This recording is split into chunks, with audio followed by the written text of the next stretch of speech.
de novo, aproveitando a premissa da atuação afirmada pelo senhor ex-presidente da República, de que sempre atua dentro dos limites da Constituição, eu gostaria de indagar como que ele enxerga medidas de anulação de eleições, prisão de autoridades, como que isso se enquadraria dentro da normalidade constitucional, e essas são medidas que estavam previstas nos atos que foram cogitados durante esse período. Voltando à pergunta anterior, em julho ainda não era o período eleitoral, então o Braga Neto estava apenas descompatibilizado. Não houve essa história de prender quem quer que seja, tá? E nós voltamos para a Constituição, que é a nossa base, quando entendemos que não podíamos fazer mais nada no TSE, tendo em vista o valor da multa. Eu desconheço até no Brasil aqui qual advogado que peticionou alguém e cujo cliente foi multado. Eu entendo, né, posso estar errado, se o senhor ministro, se o TSE apenas indeferisse, tá? Ia ter mais uma ou duas, talvez 3 petições, está encerrado o assunto. Quando houve a blindagem, porque essa multa podia aumentar, porque a acusação foi litigância de má-fé, ou até uma outra medida administrativa mais grave contra o Partido Liberal. Sobrou para a gente buscar uma alternativa na Constituição que, rapidamente, não foi discutido, foi conversado, hipóteses de dispositivos constitucionais. Como disse o ministro Fux aqui, nada foi assinado, não foi dado um pontapé inicial de nada. Fora daqui a gente não tem mais o que fazer. E rapidamente foi decidido que nada mais podia fazer, tanto é que acalmou tudo e cada um foi cuidar da sua vida.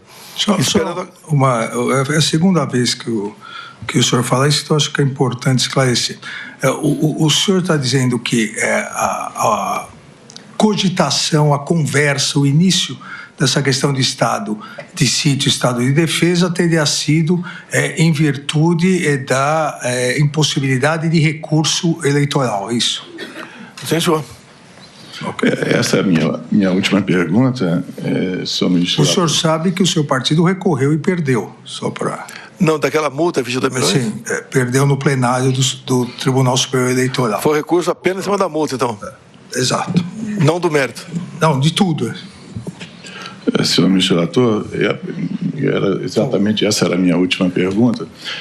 Eu gostaria de saber se o réu, se o senhor Bolsonaro entende que, pelo fato de não se conformar com uma decisão do judiciário, se isso se conforma com as 4 linhas da Constituição, convocar comandantes militares para debater o assunto.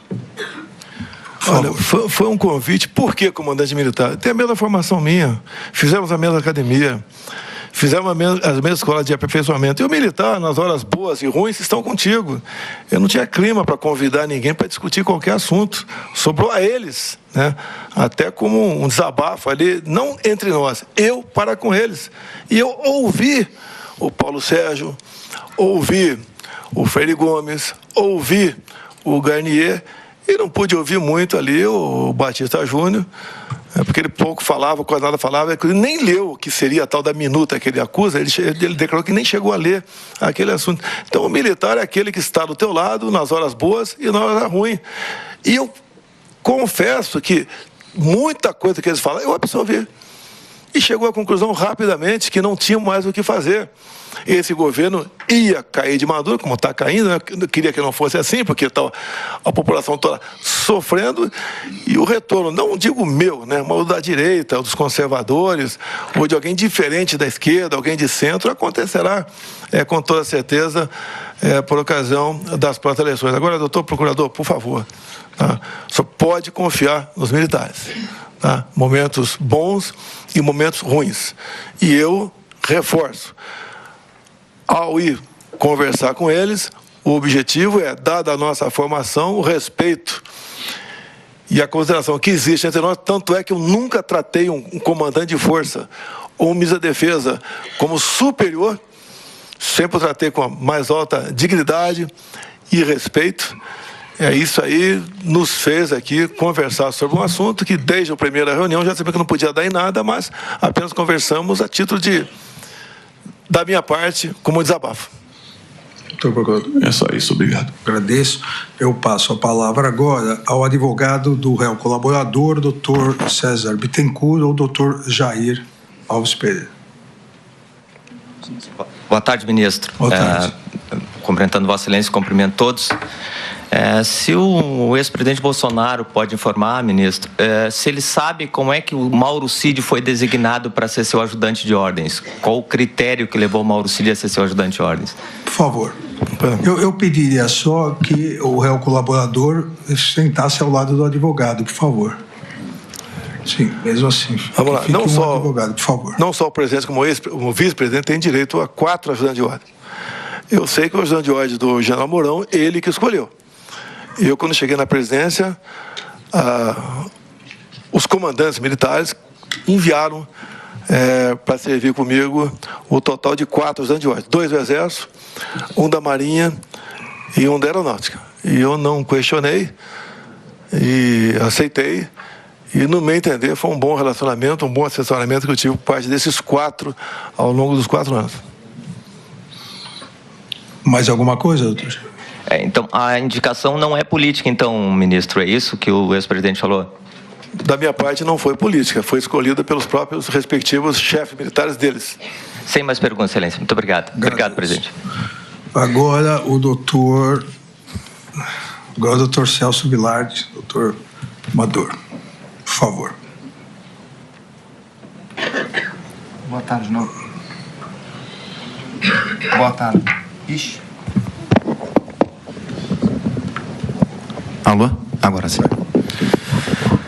Ministro, eu queria perguntar se o presidente teve conhecimento do chamado Plano Punhal Verde e Amarelo, do Plano Copa 22 ou Operação Luneta. Por favor. Todos esses planos eu tive conhecimento por intermédio da imprensa. Alguém, seja o general Fernandes, seja qualquer outra pessoa da militar ou não, civil ou militar, que esteve com o senhor, em algum momento trouxe ao senhor alguma informação a respeito de um plano que envolvesse morte de autoridades? Não. Nenhuma oportunidade de alguém propôs isso aí. Até tivesse proposto, seria, no meu entender, rechaçado e tomaria as providências de imediato.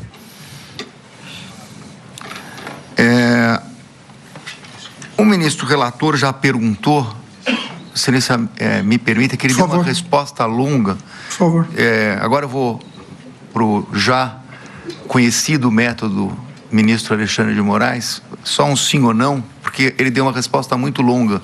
Então eu gostaria, embora ele tenha respondido, mas eu vou perguntar. O outro colega seu tentou o método e não deu certo. O senhor combinou antes? Mas eu vou tentar, de novo. Eu queria saber se, efetivamente, já a pergunta do ministro Alexandre de Moraes, o senhor alterou, escreveu, colocou no computador alguma minuta? Não.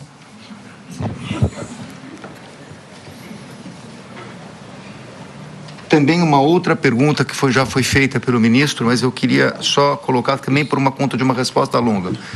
O senhor soube que o general Heleno estava numa comemoração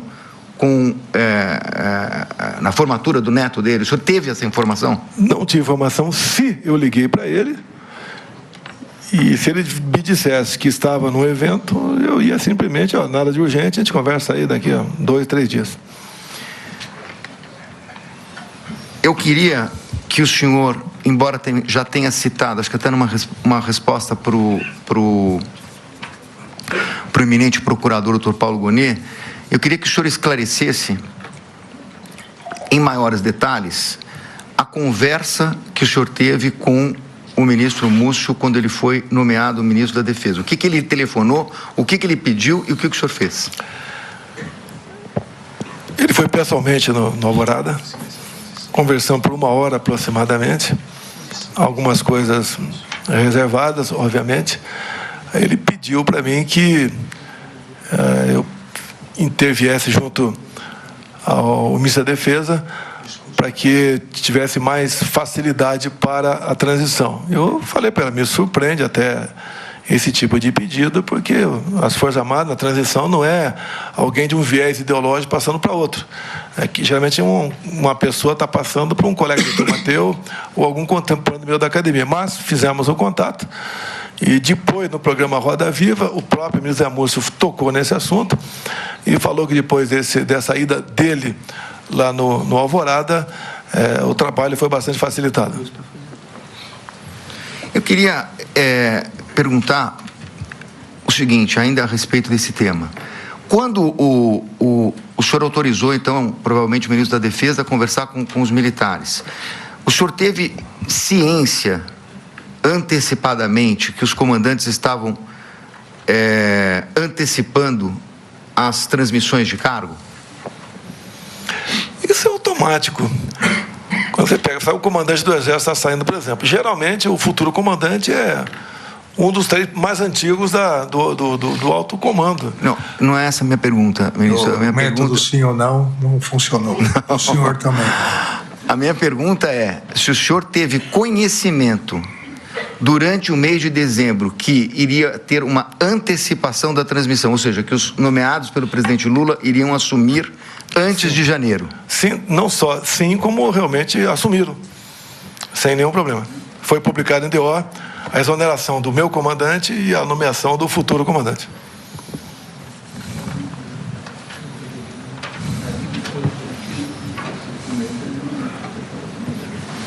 O meu colega tem...